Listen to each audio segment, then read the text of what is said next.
Hello, everybody, and welcome back. We are still continuing our series, The Age of Innocence by Edith Wharton.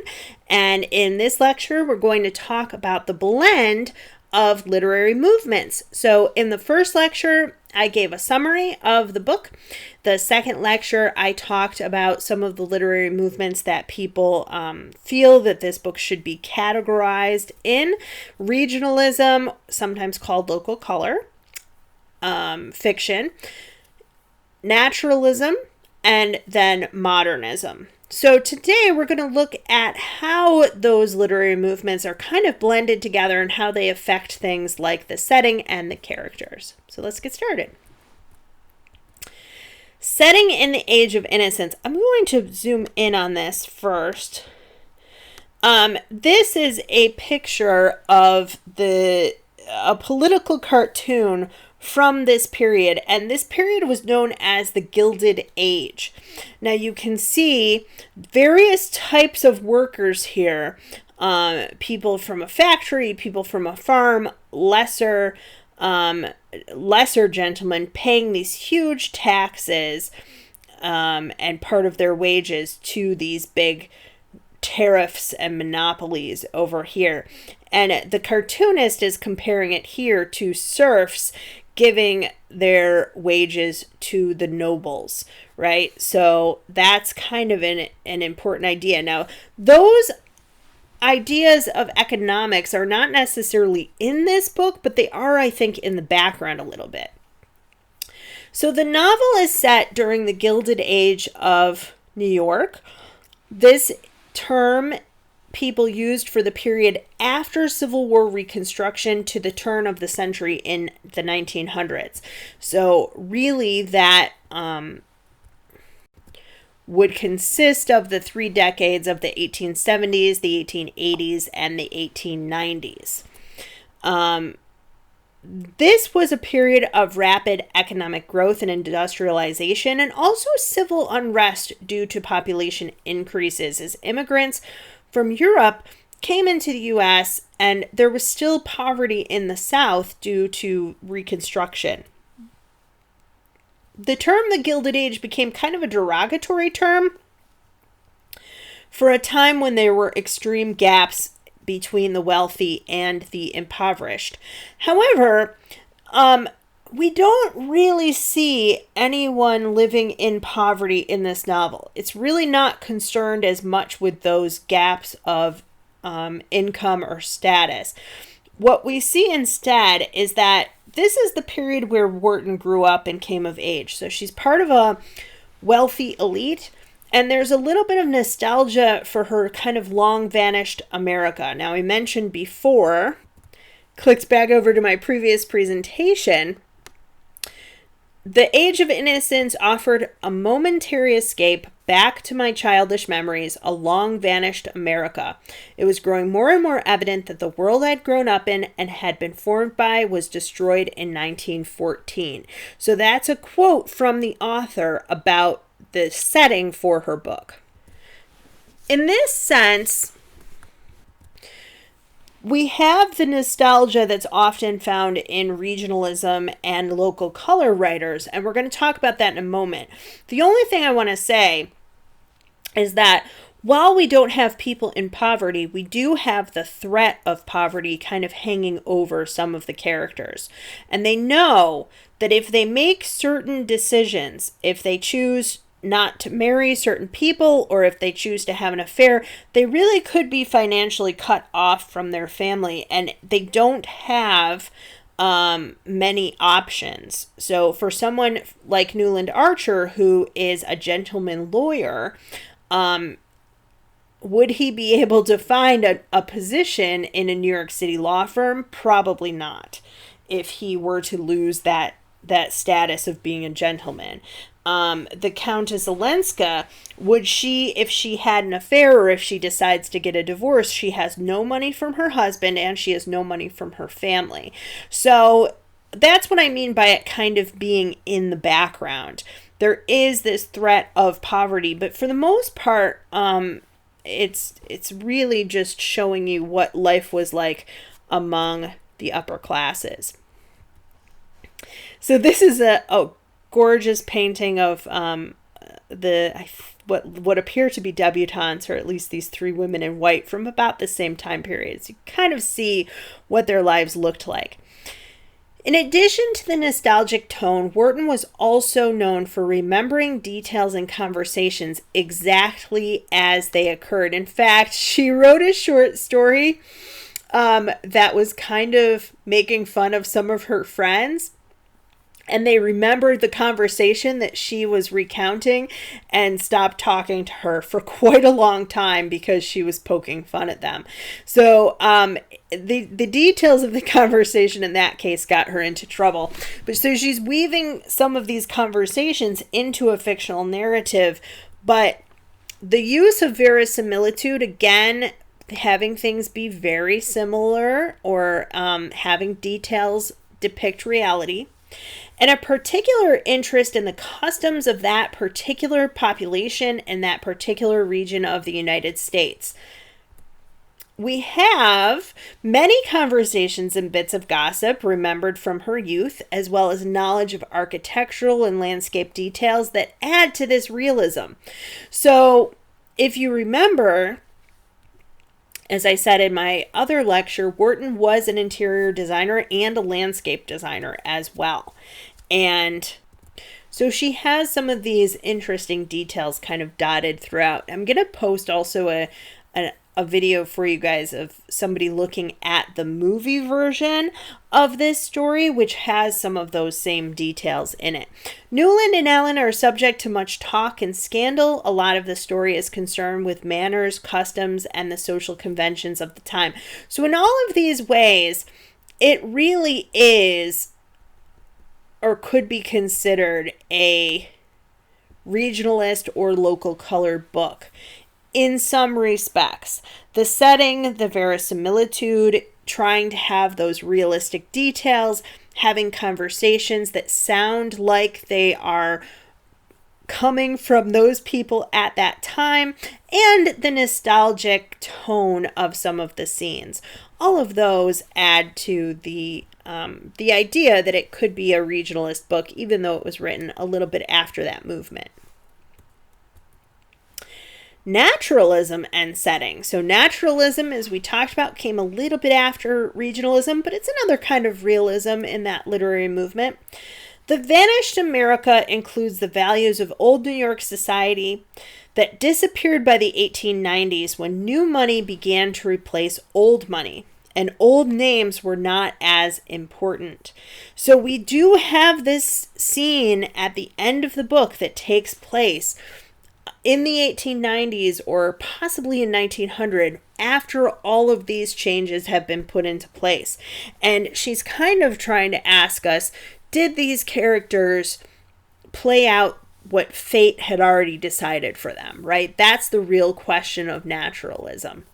And also questioning some of these values and some of these rules. Are they important? Why can't we have choice? Why are we unable to? This is a quote from Andrew Carnegie. Wealth is not to feed our egos, but to feed the hungry and to help people help themselves. And that's Andrew Carnegie pictured up there. So in 1889, Andrew Carnegie wrote The Gospel of Wealth. And basically, it's kind of all in this one quote right here. Basically, his argument was that the upper classes, especially those who were self-made individuals, that they should donate to benevolent causes, meaning that basically you came from nothing, you worked your way up, but you should help other people to do the same. So these ideas kind of shift a lot of the old rules of New York society, which were not interested at all in helping anyone else. Or you can see that particularly in Ellen Olenska's character, who is coming in. She's by blood part of this elite family, but because of her history and because of her marriage to someone from Europe, some of the members of her family and some of the other people that they're acquainted with are not interested even in helping her become part of society. So the Age of Reform came after the Gilded Age. And the end of the novel really depicts this shift. We pick up with Newland Archer 30 years after the events of his marriage and this affair, and we find out what's happened to all of the characters, and we see what effect these rules had, especially rules that really aren't important anymore. Let alone the fact that World War I is about to happen and none of the characters are aware of that either. Huge changes, not just in the United States, but particularly in Europe. The Countess being from Poland, which also saw effects from the Russian Revolution around that same time, right? So you have a lot of naturalist themes, and you could read the entire book as these three characters struggling in the fates that they were born into. And there we have the Wheel of Fate. We learn at the end from Newland and his son just how dramatically this world has changed. The old money guards holding on to outdated social customs are gone. Newland's loves and losses are kind of anecdotes and bits of gossip. Here's what happened, and here's what she said, and here's what he did. And in this way, I think the book is kind of naturalist. It examines this role of fate over choices, questions and criticizes the laws and the dictates of this so-called innocent age of the past. So if we look at it from this perspective, the title becomes a little bit ironic, because it's rather cutthroat and not as innocent as it might appear. If we look at the book from a regionalist or local color standpoint and we place it into that category, then there's no irony in the title, because there's a lot of nostalgia for this time, and it was innocent, especially compared to what happened in World War I, right? So again, placing this book into a category to me is more important than some of our other books. So let's talk about modernism. I love this little cartoon. I don't know if I've shown this to you guys before, but this objective reality, here's the tree. And then we have subjective interpretation. He sees a tree. You notice it doesn't quite look exactly the same, but it's pretty close. This person sees the apples on the tree, and this person sees, oh, maybe I can sell the apples, or maybe I can cut it down for lumber and make money out of it, right? That's what subjective interpretation means, that we don't just see the tree for exactly what it is. So in addition to these features of nostalgia and also kind of criticizing these societal rules and the fates that people were placed into by their birth, much of the book is told from a third-person, limited point of view, focusing on Newland Archer. So what that means is, it would seem like with a third-person point of view that it would be objective, that a third-person narrator would really tell all of the events as they're happening. But because it's a limited point of view, focusing just on Archer, we're really getting only what he knows about what's going on. So it's a lot more subjective than it might appear at first. So this limited point of view that focuses on Archer really gives a modernist flair to the story. Everything that he says and does is based on his subjective experiences and thoughts, as opposed to objective truths. The book has been interpreted in a variety of ways, and I think that the reason for these differences in interpretation is because of this point of view, which creates almost an unreliable narrator. Now, the narrative voice itself is telling you exactly what's going on, and and they have details about the characters and the world and things like that. But because they're showing just what Archer knows, there's a lot that's left out. We see things just from his privileged male perspective. Basically, we're not getting what's happening with his wife when he's not around, what's happening with his prospective lover Ellen when he's not there. We don't know if she's talking to other men, for example. We don't know if May and Ellen are talking together. We find out about some things later on, or as Archer finds them out. So when he discovers things about the people in his life, that's when the reader discovers those things as well. And that's from the 90s movie. So Newland doesn't know what's going on in May's mind. And here we have Newland trying to read, or thinking that he can read his bride-to-be's mind, but he guesses that she's simple, that she's innocent, that she can never surprise him, because he always knows exactly what she's going to do. Similarly, he sees Ellen Olenska as a beautiful bohemian outside of conventions who would never make decisions based on money or what society thought of her. So he thinks that he knows Ellen as well, but he also thinks that Ellen at least is unconventional and surprising.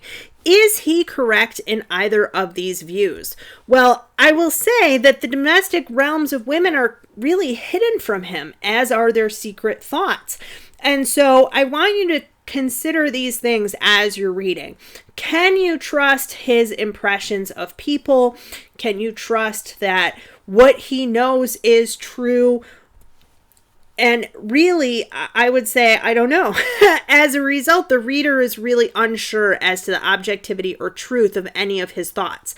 Now, if you read the point of view as being more reliable, if you think that Archer's impressions of his wife and of Ellen are correct and objective, then you would probably categorize the book as being more of a regionalist or naturalist novel. But if you see that if you're interpreting the point of view as being very unreliable, then you'd probably categorize it as more of a modernist book. So that's, again, kind of an example of what I mean of these categories helping to determine how you interpret the story. So here's our excerpt. With a new sense of awe, he looked at the frank forehead. So this is Archer in the very beginning of the story, looking at his fiancée, May. With a new sense of awe, he looked at the frank forehead, serious eyes, and gay, innocent mouth of the young creature whose soul's custodian he was to be. That terrifying product of the social system he belonged to and believed in. The young girl who knew nothing and expected everything looked back at him like a stranger through May Welland's familiar features, and once more it was borne in on him that marriage was not the safe anchorage he was taught to think, but a voyage on uncharted seas. So what impressions do we have here? It's a voyage on uncharted seas. He's going to be her soul's custodian as her husband. He's taking care of her. And however, she is terrifying. Product of a social system. He belongs to it and he believes in it, but even here early on, he's beginning to question that social system. Now, this is quite a naturalist idea, right? The systems that you're born into, the fate that has been decided for you, being pulled along by that fate, and also questioning these social systems. If you read this, and you focus more on this terrifying uncharted seas idea, you're going to see more of these modernist themes that we don't believe in these social systems any longer. And also that these are, I hope you can see this point of view. It really is reading his thoughts, right? Even though he's not the one narrating. So from that perspective, it is more modernist because it's more subjective. Excerpt 2. Here we have a different view of May. She was straightforward, loyal, and brave. She had a sense of humor, chiefly proved by her laughing at his jokes, and he suspected in the depths of her innocently gazing soul a glow of feeling that it would be a joy to waken. But when he had gone the brief round of her, he returned discouraged by the thought that all this frankness and innocence were only an artificial product. Untrained human nature was not frank and innocent. It was full of the twists and defenses of an instinctive guile, and he felt himself oppressed by this creation of factious purity. So cunningly manufactured by a conspiracy of mothers and aunts and grandmothers and long-dead ancestors, because it was supposed to be what he wanted, what he had a right to, in order that he might exercise his lordly pleasure in smashing it like an image made of snow. There was a certain triteness in these reflections. They were those habitual to young men on the approach of their wedding day. I like this little remark here at the end, this last sentence, because it's really trying to show that on the one hand, in our first paragraph, we have him thinking about May very subjectively throughout this, but thinking about May that she has a sense of humor, she's innocent, but she has a glow of feeling that he can awaken after the marriage, and that quickly changes to thinking that her innocence is just artificial product of the society that's created her. She's only innocent because she hasn't known anything else. And untrained human nature isn't frank and innocent. If she is like a puppy that's been overly trained, and he wants a horse that can run wild and free, basically. He then thinks about how these same systems are oppressing him and creating this manufactured woman for him based on what her mother and aunt and grandmother and other ancestors, what they wanted her to be, right? And he wants to smash this image like it's snow and just break it apart and get to who she really is. And then he thinks that all young men think this way before they're getting married, and of course he has cold feet, and of course it's still his fate to even have these questions and doubts. So we go through three different feelings of love and admiration, quickly into disgust, and then quickly into disgust for himself, that of course he's feeling these things. So, again, looking at these three types of categories for this book, the realism of what is going on in this region of the country and how people are being trained, and how they're being set up to be married to each other to keep this aristocracy almost in New York. At the same time, we have this naturalist idea of human nature and the fact that he feels oppressed, but he can't even escape thinking the same things that all prospective grooms think before their weddings. And then we also have this very modernist idea of the subjectivity. As he looks at her, this objective other person, he's thinking three different things about her. So it's quite subjective. So again, you can kind of, I hope, start to see the blend of these three traditions as you read other excerpts and other chapters as well. So that is it for this presentation. Next time we're going to talk more about this book, and we'll look at some of the themes in the novel besides the ones that we've already discussed. That's it, and I hope to see you then. Thanks.